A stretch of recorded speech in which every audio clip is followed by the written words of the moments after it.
بسم الله الرحمن الرحیم. الحمد لله الصلاة والسلام علی رسول الله. اما بعد، السلام علیکم و رحمت الله و برکاته. بینندگان گرامی قدر، موضوع امروزه ما درباره قلب سلیم است، قلب پاک.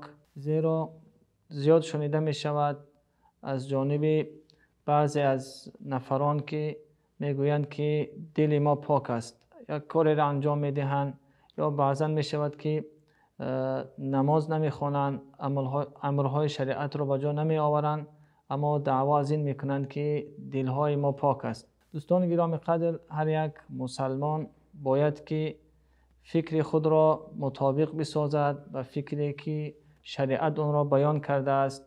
و یکی از بزرگی شریعت الهی این است که هر یک نقطه را بیان می دارد.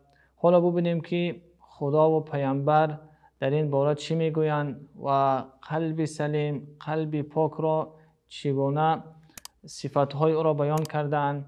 علما میگویند که قلب سلیم، قلب پاک همان قلب است که پاک باشد از شرک، پاک باشد از نفاق و پاک باشد از دروغ گفتن، پاک باشد از کینه پروری کردن در قلب، پاک باشد از ریا و هر یک معصیتی که خدا او را معصیت بیان کرده، شریعت او را معصیت بیان کرده، از این پاک باشد.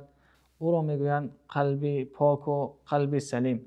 و این چنین در برابر این باید که قلب پاک قلب باشد که خود را به الله مهربان، به خالق خود نزدیک بسازد، از اهل نماز باشد، از اهل روزه باشد. وقتی که یک عمل نیکی را انجام داد، این قلب خوشحال بگردد.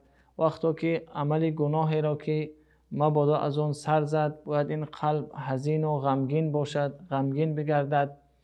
این نشانه های هست که حالا در آیات و در احادیث پیامبر هم میبینیم که چگونه اشاره میکنن. این است که میشود گفت قلب پاک و قلب سلیم.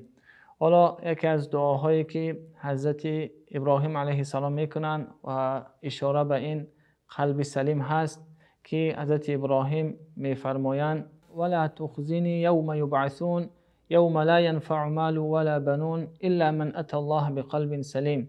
از دعای حضرت ابراهیم است که میفرمایند روز قیامت که روز رستاخیز که همه بندگان خدا به حساب و کتاب برانگیخته میشوند و دعا میکند حضرت ابراهیم که خدایا در آن روز ما را شرمنده و رسوا مگردان.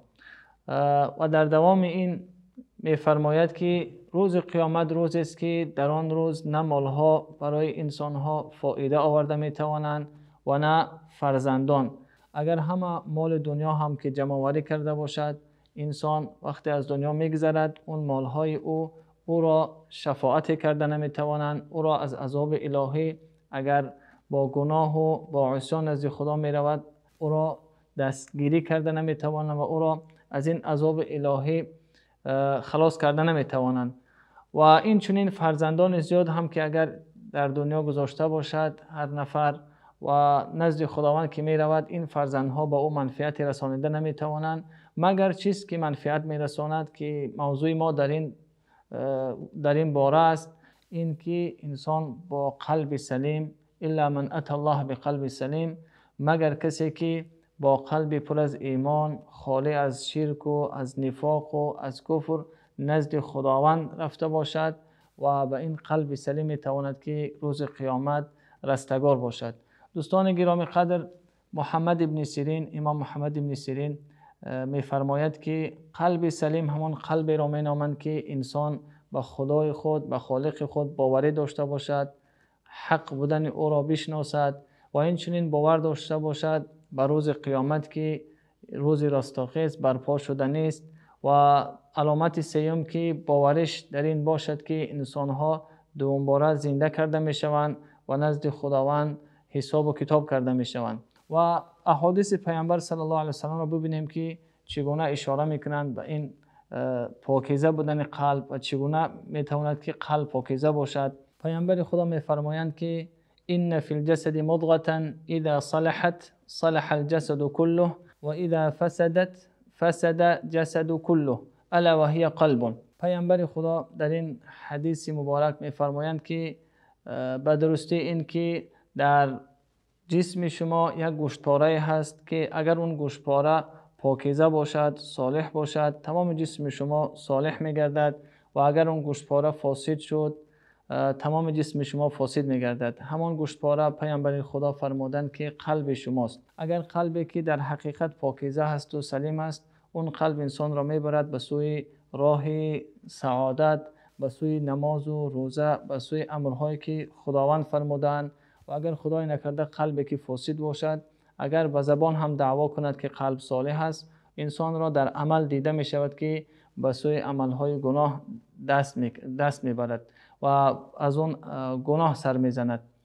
دوستان گرامی قدر، دیگر حدیثی که امام مسلم روایت میکند بزرگی قلب را نشان میدهد که پیامبر خدا فرمودند ان الله لا ينظر الى صوركم و اموالکم بل ينظر الى قلوبکم و اعمالکم.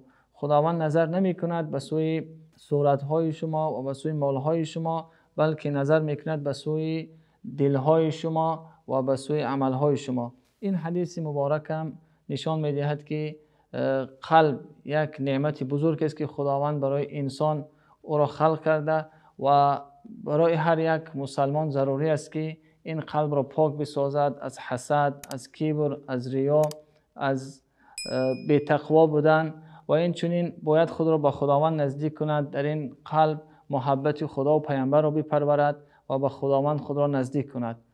از الله منان دعا میکنیم که خداوند برای هر یک من و شما قلبی سلیم و پاک نصیب بگرداند، همون قلبی را که خدا و پیامبر بیان کردند.